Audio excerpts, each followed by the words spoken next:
Hi అందరికీ నమస్తే. ఉమ్మడి ప్రకాశం జిల్లాలో ఏకధాటిగా 5 సార్లు ఓటమి అనేది ఎరుగకుండా విజయాల మీద విజయాలు సాధిస్తూ మార్టూరు నుండి ఒకసారి, అద్దంకి నుండి 4 సార్లు ప్రాతినిధ్యం వహించి ఎలక్షన్ పోల్ మేనేజ్ చేయడంలో మంచి దిట్టాగా పేరుంది. ప్రజలతో మమేకమై ప్రజల మధ్యనే ఉంటూ అది అధికార పక్షమైనా ప్రతిపక్షమైనా కూడా ప్రజలే తన ప్రభువులు అనే రీతిగా ప్రజలే తనకు కావాలనుకుంటూ నిత్యం ప్రజలతో గడిపేటువంటి వ్యక్తి గొట్టిపాటి రవికుమార్ గారు అలియాస్ బుజ్జి. ఈయన 2024 ఎన్నికల్లో కూడా టీడీపీ నుంచి ప్రాతినిధ్యం వహించి భారీ మెజారిటీ, అంటే అద్దంకి చరిత్రలో కనీ వినియోగని రీతిగా 25,000 మెజారిటీతోటి ప్రత్యర్థి పాణ్యం హనుమిరెడ్డి వైఎస్ఆర్సీపీ ఆయన మీద గెలవటం జరిగింది. సో ఇప్పుడు అనుకోని విధంగా ప్రభుత్వం కూడా, కూటమి ప్రభుత్వం ఏదైతే ఉందో అది కూడా అధికారంలోకి రావడంతో ఆయన ప్రస్తుతం క్యాబినెట్లో మంత్రిగా ఉన్నారు. ఆయనకి ఇచ్చిన శాఖ కూడా విద్యుత్ శాఖ, మంచి పవర్ఫుల్ శాఖ అని చెప్పుకోవచ్చు.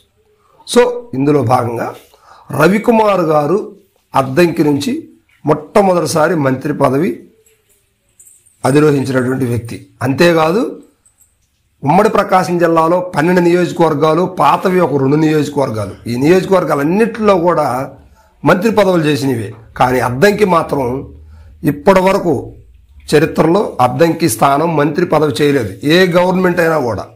కానీ ఇప్పుడు మొట్టమొదటిసారి రవికుమార్ గారికి అవకాశం వచ్చింది. ఇప్పుడు అద్దంకిలో ఆయన మీద ఉన్నటువంటి ఆశలు, ప్రజలు ఏదైతే ఆశలు పెట్టుకున్నారంటే, మొట్టమొదటగా ఇటీవల జరిగినటువంటి ఒక 2-3 సంవత్సరాల క్రితం జరిగినటువంటి జిల్లాల పునర్విభజనలో భాగంగా అద్దంకి నియోజకవర్గాన్ని బాపట్ల జిల్లాలో కలపడం జరిగింది. అద్దంకి 5 మండలాలు అద్దంకి నియోజకవర్గం, ఈ 5 మండలాలు కూడా బాపట్ల జిల్లాలో కలపడంతో పక్కనే 36 కిలోమీటర్లు ఒంగోలు ప్రయాణించాల్సినటువంటి ఈ 5 మండలాల ప్రజలందరూ కూడా బాపట్లకి 100 కిలోమీటర్ల ప్రయాణం చేయాల్సిన పరిస్థితి ఏర్పడింది. కనీసం ఇక బాపట్ల వెళ్ళి రావాలంటే ఇక ఒక రోజు పూర్తి స్థాయిలో ఆ బాపట్లకి కేటాయించాల్సిన పరిస్థితులు అయితే ఏర్పడ్డాయి. సో దీనివల్ల సరైన రూట్ మార్గం, సరైన రహదారి కానీ, సరైన బస్సు మార్గం కూడా లేనటువంటి పరిస్థితి. వెళ్తే కారులో వెళ్ళాలి లేదా బైక్లో వెళ్ళాల్సిన పరిస్థితి. అధికారులు కూడా నానా తంటాలు, నానాయాతనలు పడుతున్నారు. ఇక సామాన్యుడి పరిస్థితి చెప్పేది కాదు. సో దీన్ని మొట్టమొదటగా ప్రకాశం జిల్లాలో మళ్ళీ మారుస్తానని గతంలో చెప్పారు.